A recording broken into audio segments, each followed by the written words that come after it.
Hello दोस्तों, आप सभी का स्वागत है हमारे इस यूट्यूब चैनल कैरियर एक्सप्रेस पे। दोस्तों, अगर आप 10वीं पास है तो आपके लिए बम्पर भर्ती आई है सीमा सड़क संगठन में।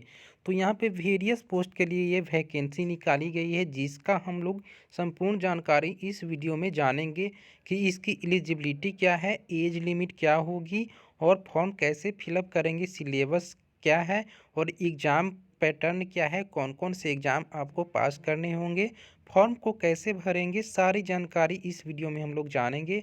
आप लोगों से रिक्वेस्ट है कि चैनल पे नए हैं तो इसी प्रकार की जॉब से रिलेटेड वैकेंसी और अपडेट पाने के लिए चैनल को ज़रूर से ज़रूर सब्सक्राइब कीजिए, वीडियो को अंत तक देखिए और लाइक ज़रूर कीजिए, ताकि फ्यूचर में जो भी अपडेट हो आप तक सबसे पहले आसानी से पहुंचता रहे और आप सारे एलिजिबल फॉर्म को फिलअप कर सकें। तो चलिए दोस्तों, वीडियो स्टार्ट करते हैं।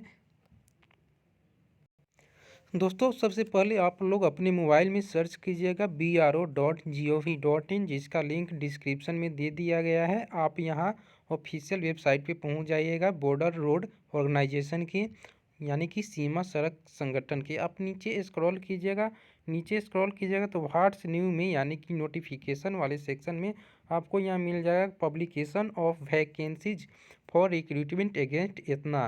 तो आपको यहाँ पे क्लिक करना है। जो ही आप क्लिक करेंगे आपका ये नोटिफिकेशन डाउनलोड हो जाएगा। डाउनलोड होने के बाद आप इसे केयरफुली आप रीड कर सकते हैं। यहाँ पे देख सकते हैं Government of India, Ministry of Defence, Border Road Wing, Border Road Organisation, General Reserve Engineer Force, advertisement इतना इतना। यहाँ पे इंस्ट्रक्शन को केयरफुली पढ़ना है, उसके बाद ही आपको फॉर्म फिलअप करना है। यहाँ पे देखिए कौन कौन से पोस्ट, कौन कौन से ट्रेड के लिए कितनी वैकेंसियाँ निकाली गई हैं। तो यहाँ पे देखिए रेडियो मैकेनिक के लिए यहाँ पे दो वैकेंसी है। ऑपरेटर कम्युनिकेशन के लिए 154 पोस्ट पे वैकेंसी है। ड्राइवर मैकेनिकल ट्रांसपोर्ट के लिए यहाँ पे करेंट में 7 वैकेंसी है, बैकलॉग में 2 वैकेंसी है, कुल 9 वैकेंसी है। व्हीकल मैकेनिक के लिए करेंट में यहाँ पे 235 और बैकलॉग में 1 वैकेंसी, टोटल 236 वैकेंसी है। MSW ड्रिलर के लिए यहाँ पे देख सकते हैं आप 11 है, नहीं करेंट में 130 है, बैकलॉग में 19 है और यहाँ टोटल पे 149 वैकेंसी यहाँ पे है। MSW पेंटर के लिए आप देख सकते हैं टोटल यहाँ पे 5 वैकेंसी है। MSW मेस वेटर के लिए 1 वैकेंसी है। कुल यहाँ पे 567 पद के लिए ये वैकेंसी निकाली गई है। तो ये वैकेंसी जो है इसका जो एलिजिबिलिटी क्या होगा, फॉर्म आप यहीं से प्रिंट आउट इस नोटिफिकेशन को कीजिएगा। यहाँ से आपका फॉर्म डाउनलोड हो जाएगा। फॉर्म को ऑफलाइन माध्यम से भरना है। फॉर्म जो आपका फिलअप होगा यहाँ कैपिटल लेटर में फिलअप होगा। आप हिंदी में भी फिलअप कर सकते हैं या इंग्लिश में भी फिलअप कर सकते हैं। इस फॉर्म को आप प्रिंट आउट निकाल लीजिएगा और केयरफुली फिलअप करके मैं एड्रेस बताऊंगा, वहाँ पे आपको पोस्ट करना है, कैसे पेमेंट करना है, सारी चीज़ इस वीडियो में हम लोग जानेंगे। तो दोस्तों चलिए अब स्टार्ट करते हैं कि क्या क्या इसका एलिजिबिलिटी है, कौन कौन लोग फॉर्म फिलअप कर सकते हैं, सारी जानकारी इस वीडियो में।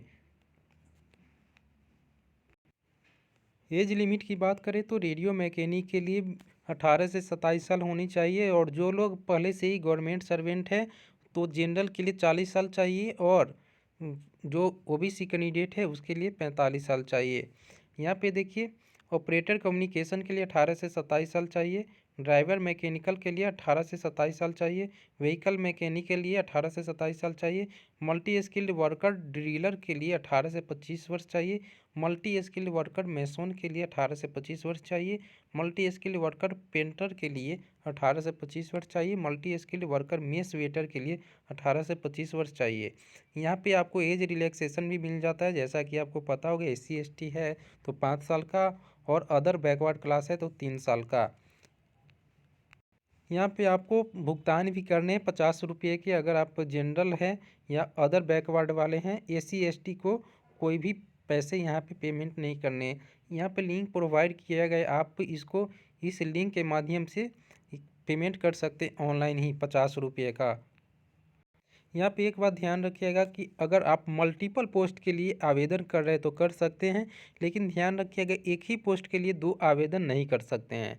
ठीक है, तो आपकी अब एलिजिबिलिटी क्या होगी, कौन कौन से आपका टेस्ट लिया जाएगा, कैसे आपका सिलेक्शन होगा, सारी प्रोसेस हम लोग जानेंगे। तो वीडियो को लाइक कीजिए दोस्तों और चलिए अंत तक देखते हैं कि क्या क्या प्रोसेस। अब हम बात करते हैं एलिजिबिलिटी क्या होगी, जो एजुकेशनल क्वालिफिकेशन है क्या होनी चाहिए किस पोस्ट के लिए। तो यहाँ रेडियो मैकेनिक के लिए आप मैट्रिक पास होना चाहिए, और साथ में अगर आपके पास कोई ट्रेनिंग इंस्टीट्यूट का 2 साल का एक्सपीरियंस है तो आप इस फॉर्म को फिलअप कर सकते हैं।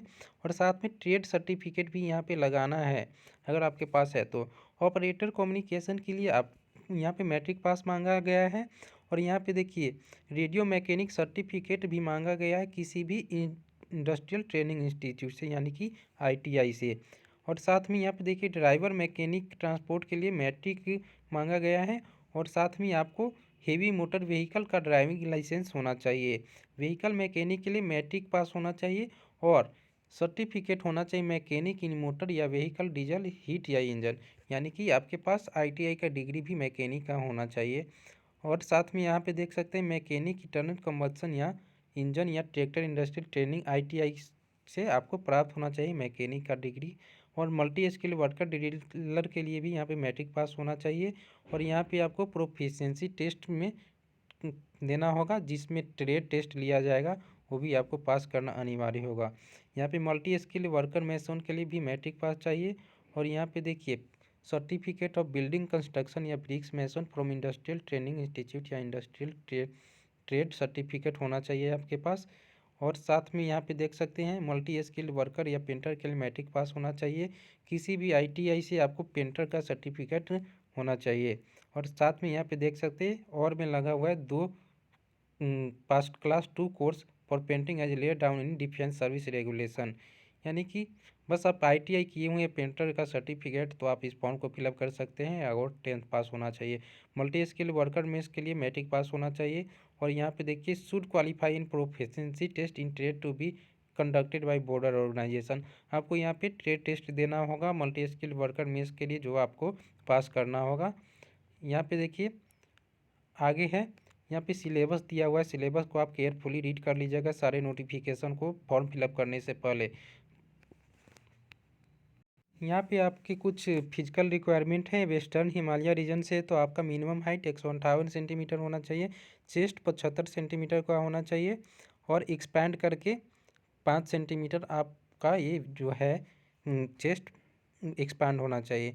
मिनिमम जो वेट है 47.5 kg होना चाहिए। ईस्टर्न हिमालयन रीजन के लिए आपका 152 सेंटीमीटर हाइट होना चाहिए, 75 सेंटीमीटर चेस्ट होना चाहिए, और 47.5 kg आपका वेट होना चाहिए कम से कम। वेट प्लेन रीजन के लिए यहाँ पे देख सकते हैं 162.5 सेंटीमीटर आपका हाइट होना चाहिए, 76 सेंटीमीटर आपका चेस्ट होना चाहिए, 5 सेंटीमीटर आपका चेस्ट एक्सपैंड करना चाहिए, और 50 kg मिनिमम वेट होना चाहिए। ईस्टर्न प्लेन के लिए आप देख सकते हैं 157 सेंटीमीटर हाइट होना चाहिए, 75 सेंटीमीटर का चेस्ट होना चाहिए, 50 kg मिनिमम आपका वेट होना चाहिए। सेंट्रल रीजन के लिए देखिए यहाँ पे आ रहा है मध्य प्रदेश गुजरात, आप देख सकते हैं कौन रीजन में आपका स्टेट आ रहा है। तो 157 सेंटीमीटर हाइट होना चाहिए, 75 सेंटीमीटर चेस्ट, और 50 kg मिनिमम आपका वेट होना चाहिए। साउथर्न रीजन के लिए आप देख सकते हैं जो 157 सेंटीमीटर हाइट होना चाहिए, चेस्ट 75 सेंटीमीटर, और 50 kg मिनिमम आपका वेट होना चाहिए। गोरखा यानी कि इंडियन डोमिसाइल के लिए 152 सेंटीमीटर हाइट होना चाहिए, 75 सेंटीमीटर चेस्ट होना चाहिए, और 47.5 kg मिनिमम वेट होना चाहिए। यहाँ पे ध्यान देने वाली बात है कि आपका सिलेक्शन कैसे होगा, कौन कौन से टेस्ट कौन कौन से एग्ज़ाम आपसे लिया जाएगा। तो सबसे पहले आपका एग्ज़ाम होगा, रिटेन टेस्ट होगा, रिटेन एग्ज़ाम होगा, जिसमें ऑब्जेक्टिव प्लस सब्जेक्टिव क्वेश्चन रहेंगे। और यहाँ पे दूसरा जो होगा फिजिकल इफिशिएंसी टेस्ट होगा। और जो तीसरा है प्रैक्टिकल या ट्रेड टेस्ट लिया जाएगा। आप जिस ट्रेड के लिए आवेदन किया है उसके लिए भी आपको ट्रेड टेस्ट देना होगा। उसके बाद एज प्लस एक्सपीरियंस को भी यहाँ पे वैल्यू दिया जाएगा, उसके बाद आपका सिलेक्शन होगा। तो दोस्तों संपूर्ण जानकारी इस वीडियो में हमने बताया। अगर कोई भी डाउट कन्फ्यूजन है तो आप कमेंट कर सकते हैं। वीडियो देखने के लिए धन्यवाद। चैनल को ज़रूर से ज़रूर सब्सक्राइब कीजिए और अपने दोस्तों के साथ शेयर कीजिए। तो बने रहिए हमारे अपकमिंग वीडियो के लिए। धन्यवाद।